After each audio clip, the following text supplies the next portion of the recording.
What's up, guys? I just wanted to do a quick intro to this video. It's going to be a lower body warm-up, what I typically do to warm up for squats or deadlifts, and some tips for squat form. So keep watching if you guys are interested. I do show you a meal at the very end too, if you guys want to see like what I would typically eat for dinner. So thanks for watching. I hope you like it. So the first thing I do to warm up my lower body is do just one set of walking lunges back and forth, and then I do hip swings just to get my hips rotating and moving and loosen up a little bit. And these, I don't really know what they're called, but they help to ensure that your hips are aligned properly before your movement, and I also feel these warming up my glutes a little bit as you pass through.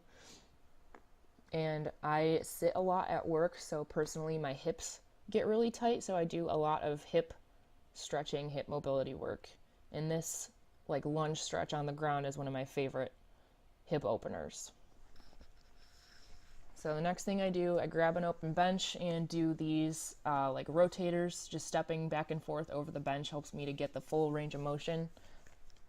And then I do some single leg glute bridges just to get my glutes activating and firing so that when I'm ready to start squatting, they are nice and warmed up and ready to fire up out of my squat.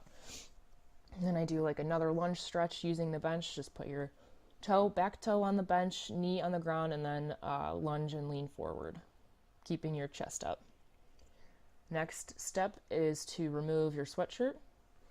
And these shoulder rotators, I do 2 rotations with my palms facing down, 2 with them facing neutrally, and then 2 with my palms facing the ceiling. And if you notice like a lot of clicking in your shoulders, this movement has really helped me to kind of get rid of that a little bit before I squat. And then I do these pass-throughs using this little wooden rod. I've used like a small resistance band too, if you don't have a rod at your gym, but warming up your shoulders and making sure your shoulders are open is important for squatting because you'll see in the next clip when I get into position how far back my arms and my shoulders are. So if your shoulders are super tight, that's just going to be uncomfortable. So opening up your shoulders is good to do before squatting. And then I do any type of lift that I'm doing, whether it's squat, benching, or deadlifting, I do at least one set with an empty bar. My hips were a little bit tight still after that, so I did some of these, which the leg resting on the leg on the ground gets a nice like outer hip stretch. And then I like these a lot because standing on one leg I feel like helps activate like stabilizer muscles in the leg that's on the ground. And then I just take like a couple 25-pound plates, so there's 95 pounds total including the bar, and then just do another quick set of squats with a little bit more weight to warm up my muscles even more.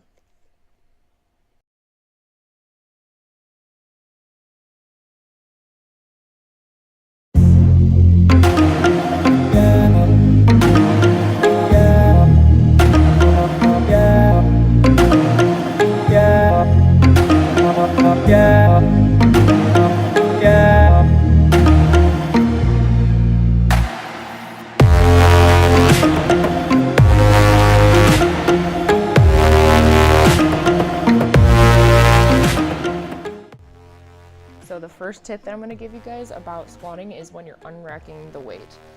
So you'll see me here, I'll get my feet in a position right there directly under where the load is going to be once I pick it up.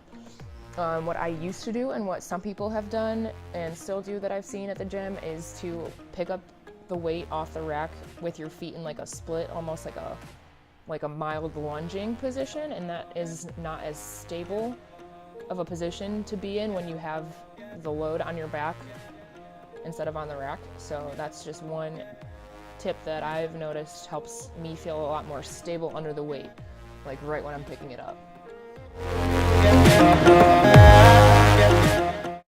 So the next tip that I'm going to give you guys about squatting is when you actually start to descend down into your squat. So what you want to happen is your hips and your knee joints to start bending at the exact same time, because what happens is some people will stick their hips back before they bend their knees and go down at all. What that does is puts more of the load on your hip joints. So your hips are bearing more of the load than your knees, and some people bend your knees first also, and that means that your knees are going to be bearing more of the load throughout the movement. So you want the load to be distributed evenly. So you want your hips and your knees to unhinge at the same time.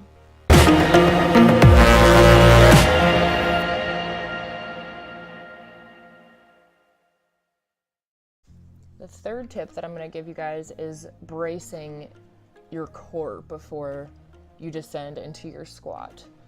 So what you want to do is to take a big breath in before you start moving.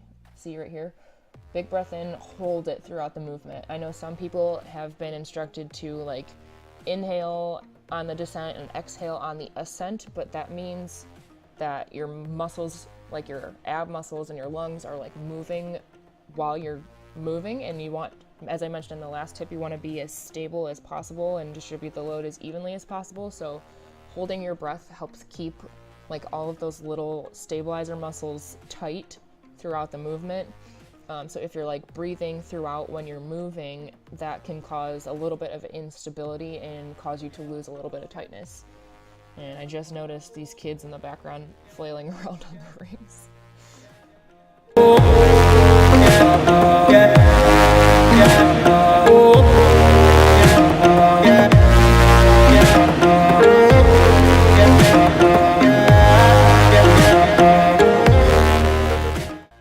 So the last tip I'm going to give you guys about squat form in this video is when you're coming out of the hole at the bottom of the squat. And my first couple reps are pretty good. I don't see myself doing this error in my form, but it breaks down a little bit towards the end of the set.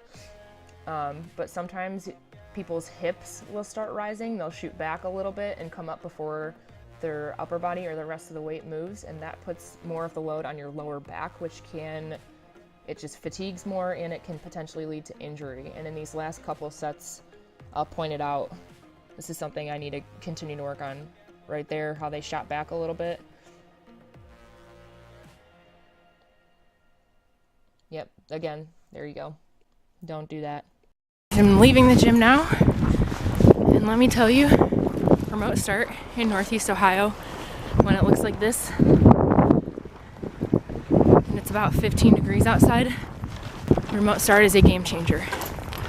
My eyes are watering. It's so cold. I'm gonna go home and eat, show you guys what I have for dinner.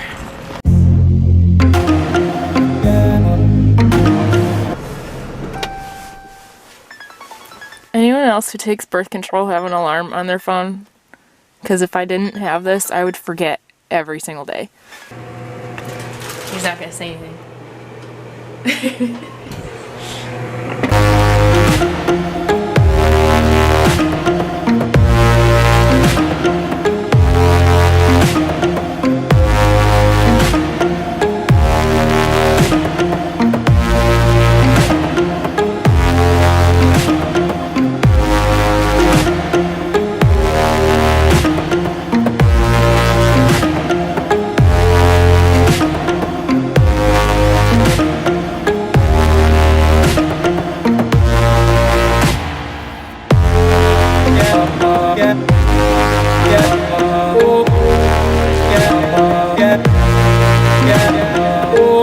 The majority of my carbs that I'm supposed to eat and one sitting for the day is right after I work out. So I have just a flour tortilla, a couple small handfuls of spinach, a little bit of cheese, about 3 1/4 ounces of chicken, so like 25 grams of protein, salsa, and a little bit of sour cream. And this tortilla is only like 25 grams of carbs, and for dinner I need 65, so I'm gonna need to eat like something else with carbs in it.